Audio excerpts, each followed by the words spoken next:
Hello students, I Aarti ma'am welcome you all to yet another session of English worksheet number 37 dated 17th February 2021।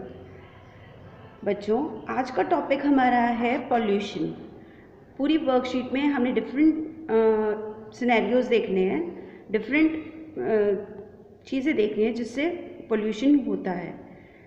Okay, देखो हमारे पास pictures हैं A B C D, हमारे पास pictures हैं 4 और इन pictures के ऊपर based हमारे पास यहाँ पे क्वेश्चंस हैं। हमने ये पिक्चर्स देखकर आंसर करने हैं क्वेश्चंस। जैसा कि यहाँ लिखा है ए पार्ट में, look at the pictures carefully and answer the following questions. First question क्या है हमारा, what is coming out of the chimneys in the picture. Chimneys में से ये क्या निकल रहा है जिसको कहते हैं हम धुआं, तो आप कहोगे smoke. Smoke SMOKE, smoke is coming out of chimneys, of the chimneys, CHIMNEYS,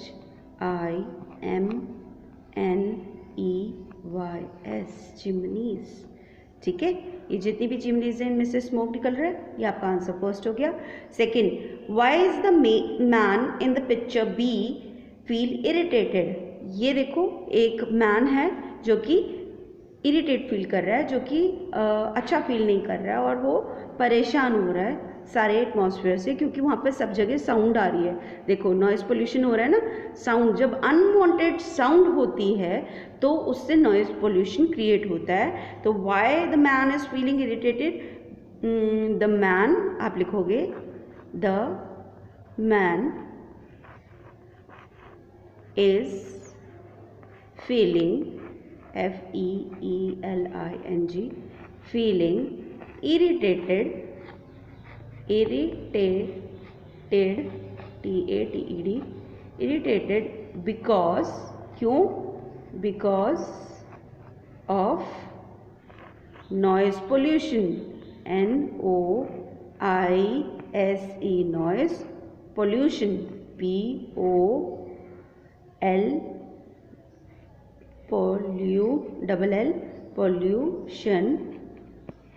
pollution, because of noise pollution. Third देखो बच्चों, what is shown in picture D. हमें ये देखना है ये पिक्चर डी में क्या हो रहा है। ये देखो ये डी पिक्चर है ना, तो इसमें क्या हो रहा है, इसमें सारे जो व्हीकल्स हैं, मतलब जो कार्स वगैरह और जो अलग व्हीकल्स हैं, उन सब में से वो रेड लाइट पे रुके हुए हैं या चल रहे हैं, और वहाँ पे सब व्हीकल्स जो हैं वो पोल्यूशन क्रिएट कर रहे हैं, वो धुआं निकाल रहे हैं, स्मोक प्रोड्यूस कर रहे हैं, जो कि एनवायरनमेंट को गंदा कर रहा है, यानी एयर को पोल्यूट कर रहा है। तो हम क्या करेंगे, लिखेंगे answer in picture D, in picture D, air, AIR, air is getting, GETTING, getting polluted, POLLUTED, getting polluted। आप चाहो तो इसके आगे लिख सकते हो by the smoke created by vehicles, नहीं तो यहाँ तक ये भी लिख दोगे तो भी आपका सही हो जाएगा। नेक्स्ट आते हैं हम क्वेश्चन नंबर 4 पे, वो है what does water in rivers get polluted as shown in picture C. अब पिक्चर सी में हमें ये एग्जैक्टली नहीं पता कि ये सीवर वाटर से आ रहा है या इंडस्ट्रियल वेस्ट है, तो उन्होंने कहा हाउ, आप लिखोगे when polluted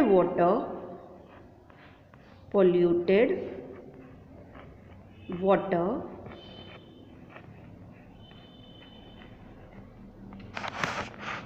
is thrown, THROWN, thrown in rivers, in RIVERS, rivers, they get GET, get polluted, POLLUTED, polluted। ठीक है, ये हम लिखेंगे। नेक्स्ट हम देखिए में क्या है, state which statement is true and which is false. हमें ये देखना है कौन सी स्टेटमेंट ट्रू है और कौन सी फॉल्स है। Let us see, we can grow garbage in open area. We can throw garbage in open area मतलब कि हम गार्बेज यानी कूड़े को हम ओपन एरिया में फेंक सकते हैं। नो, हमें नहीं फेंकना चाहिए ना, तो आप लिखोगे this statement is false. False में FALSE फॉल्स लिख दोगे। फिर नेक्स्ट है आपका, growing more and more trees can improve the quality of air. Yes, this is true, तो आप इसको लिखोगे true. This statement is true, TRUE true.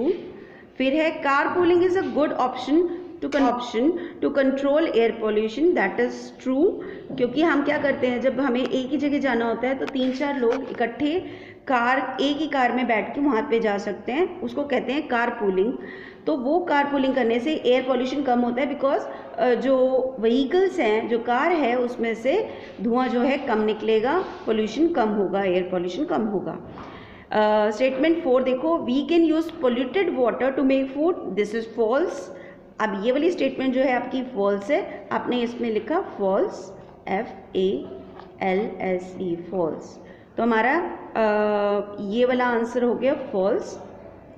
If the animals eat garbage thrown in open they may also fall sick.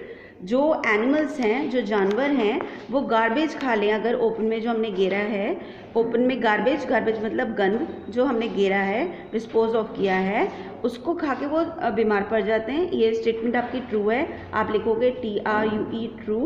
Fine. फिर 6th और last statement हम देखते हैं, it is safe to throw harmful waste and chemicals into rivers. No, this is false. We can not throw harmful waste and chemicals into the rivers, उससे river polluted हो जाएगा और हमारा जो पानी जो प्यूरिफाई करके आता है वो भी पॉल्यूटेड हो जाएगा। तो दिस स्टेटमेंट इज फॉल्स। आपकी लास्ट स्टेटमेंट हो गई फॉल्स। फाइन। अब इसके बाद हमारे पास सी है।